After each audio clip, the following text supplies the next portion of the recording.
First, live, local. This is Fox 12 Now.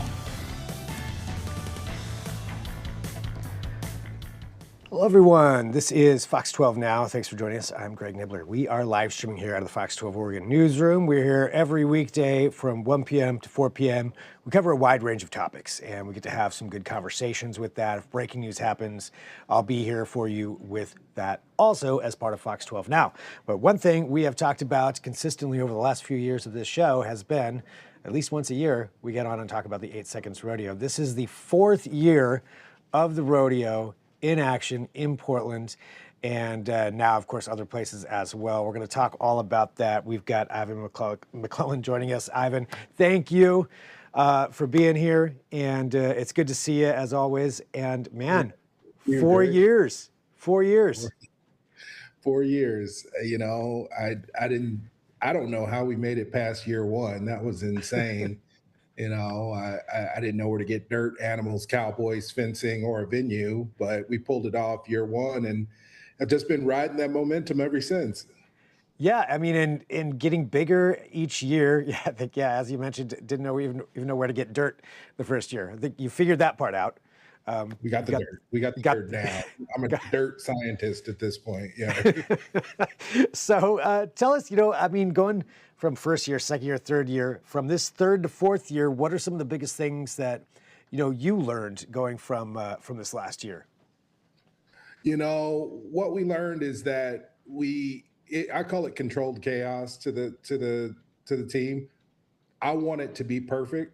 I want it to be a play, you know, I want it to be theatrical. I want everything to just sort of line up exactly how I want it to, but it is never going to do that because you got wild animals, you got cowboys, you got a whooped up crowd, and chaos is just going to introduce itself and do what chaos does. And you know, I've learned to accept that and be happy with that. If we can get 90% to perfect, I call it success. I mean, yeah, I can't imagine there never being some amount of chaos in a rodeo. Yeah, no, things are going to happen. You know, animals are going to do what animals do. They're going to run around. They're going to buck people off. People inherently are going to get a little bit nicked and hurt. Hopefully not worse than that, you know, is the goal, is for everybody to go home safe. Things happen, you know, animals don't participate in the shoots. They don't come out when they're supposed to. I've got cues and I've got a headset, and a bull could care less.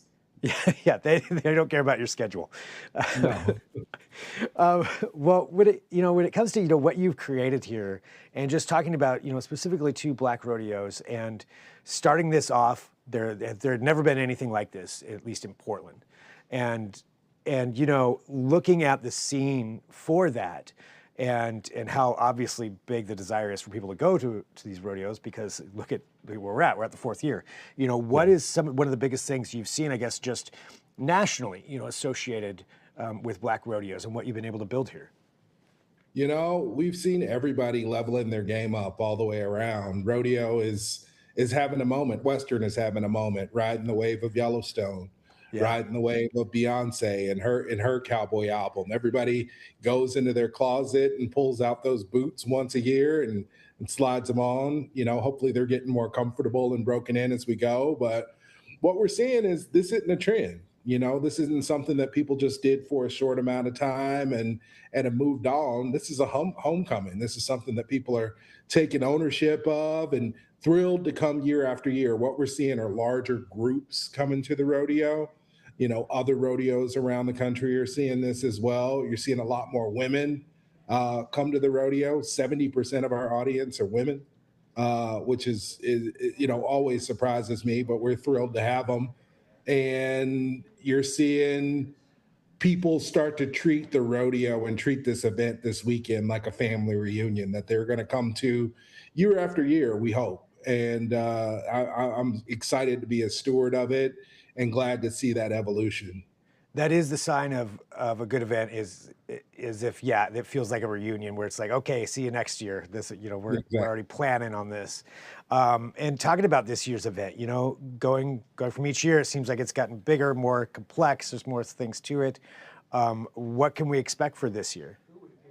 You know, we're going to do what we do, and we're going to do it well. We're going to put a perfectly happy city kid on a sheep and let them try their hand at that and see how long they can hold on. We're gonna, buck bulls. We're gonna buck broncos. We're gonna have ladies riding 50 miles an hour around the barrels with braids blowing behind them and acrylic nails clutching the reins. We're gonna do that before the rodeo. I think the exciting thing about it is you show up at 3 o'clock, you get yourself a good meal from any of our great vendors that are going to be outside. We're going to set up a wine and beer garden outside. We're working on having a little bit of music.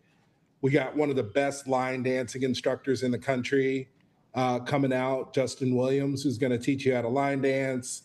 We got our roping instructor, JJ Cash, who's flying out to teach you how to rope. So everybody's going to leave with a hoof print on their heart and a little bit more cowboy than how they came in. Nice. As it just so that was a trailer that I just showed from last year, but talking about, I think that's from last year, but you've expanded beyond Portland. Can you tell us what that experience has been like and what to expect on that end? We upped and went out to Philly last year. I was thinking, we would just sort of plug the Portland rodeo into Philly, and that just wasn't the case. Philly was a completely different event. They brought a completely different energy, a completely different flavor. I personally think the Portland rodeo has more energy and is funner. The Philly crowd, took it very, very seriously. They weren't playing around. It was like a really die-hard athletic event. It was like being at an Eagles game. Yeah, I was gonna say, yeah. Philly fans. Yeah. Philly fans are nothing to play with, and they were really locked in. Everybody was on the edge of their seat, but the Portland crowd, people are dancing up and down the aisles, and we've been doing it here for a while, so the crowd comes in and brings the fun element, which I really appreciate. We're looking at other cities, but we're always going to be in Portland. It's our anchor city. It's our home. It's where we cut our teeth, and I love doing the show here, where I hang my hat.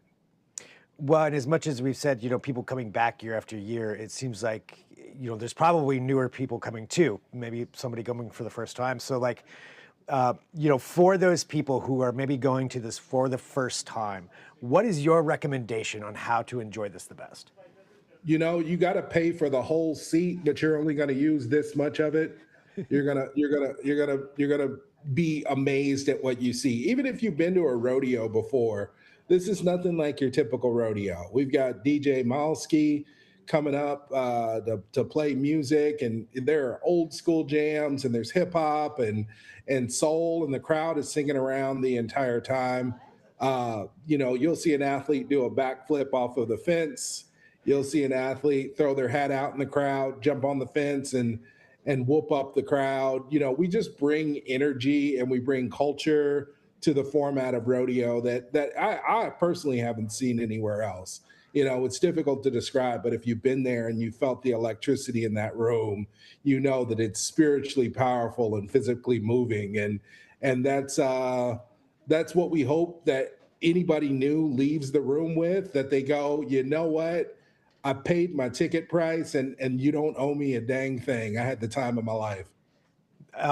Talking about the athletes, I guess we haven't really talked about them because you've been bringing some of the best, athletes in this sport, whether that's animals or humans, to this event. And so what's it been like seeing this get out there more, people going all the way to the corner of the country to Portland, for something like this? The first year that we did it, I had to call every athlete and beg them to come, because a lot of these folks, Portland, Oregon wasn't on their radar. It wasn't somewhere that they'd gone to rodeo before. But we had people come up and bring their trailers from Texas and Oklahoma. We have a couple of local cowboys and cowgirls. We've got people that come out from Central Oregon. We've got people that come down from Tacoma and compete. So there are a few regional athletes, but most of the athletes make the long track and drive their diesel truck over the Rocky Mountains to get here. We've had athletes have their truck blow up in the middle of Wyoming. They bought a new truck and drove up here just because they wanted to be a part of it. came up here and won a little bit of money and got themselves back home. So we've had cowboys show up on a one-way ticket, and they had to win to get home. So the stakes are high, the competition is fierce. We put down $60,000 in prize money across 3 events, which, if you know anything about rodeo, that's a big old purse. That's a lot of money that you can go home with. And then the athletes are friendly and they help each other out, but they want to win that money. And sometimes they need to win that money. And so we continue to travel around the country and meet the best athletes that we can get to show up. And that competition is getting better and better each year. And we're getting higher and higher ranked athletes that come to the rodeo. So you're not just going to see amateurs anymore. You're going to see some people that really do this at the highest levels of the sport. And that's great, not only for the event, and the athletes and seeing all of that, but also, they're coming to Portland. As you mentioned, Portland wouldn't be on the radar of a lot of people for something like this. They came here. It wasn't on their radar. The athletes came here and love it. They want to come to Portland. They want to go to the Pearl District. They want to go to the River Pig. They want to hang out there. The athletes come to Portland, and you'll see a bunch of cowboy hats walking around town, kind of acting a fool. The act a fool part has nothing to do with our rodeo, but that's the energy that they bring, and that's how they party and get down. They love Portland. They really, really love to be here. And Portland always shows them a great time. And, if you see a truck driving around with 6 or 7 people in the back of it wearing cowboy hats, they're associated with the rodeo, but we did not sanction that truck ride. Yeah, that's on their own. Yeah, they're doing that on their own. Awesome. Well, for this year, let's remind everybody, when and how they can get tickets and all of that. You can go to 8 Seconds Rodeo, the number 8secondsrodeo.com, and click on the link. That'll take you to Ticketmaster. Ticketmaster is the only place that you can get tickets to the rodeo. They start at $30 plus fees, and they go all the way up to our VIP ticket, which will get you access to the dirt, but only at Ticketmaster. Don't go to wackytickets.biz. Those are not the real tickets. Go to Ticketmaster.com and go to the 8 Seconds Rodeo and pick your seat out. They're selling fast. We just started selling tickets yesterday, and we've already sold over 2,000 tickets. So they're moving, and we're anticipating a sellout this year. So don't wait and call me at the last minute, telling me about your grandma and how this is her last chance to get a ticket, because I don't have any. Rodeo is June 21st at the Veterans Memorial Coliseum, and we're thrilled to see you there. Like I said, show up at 3:00, be a part of the community, show off your outfit, throw a rope, do some line dancing, hang out, and be a part of this for the full day. Have some fun. Fun. All right, Ivan, thank you. Seriously, congratulations, though, on getting this here to this point and seeing it grow. That's awesome. For everybody out there, do not call Ivan if people are riding around in the back of a truck without seatbelts. That is not his fault. They're on their own. Yeah, exactly.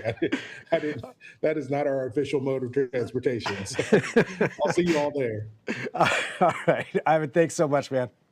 Yeah, have a good one. You too. And for everybody watching, this is Fox 12 Now. We're going to change our program just a little bit, but we've got more here throughout the afternoon. If there's breaking news, I'll have that for you as well.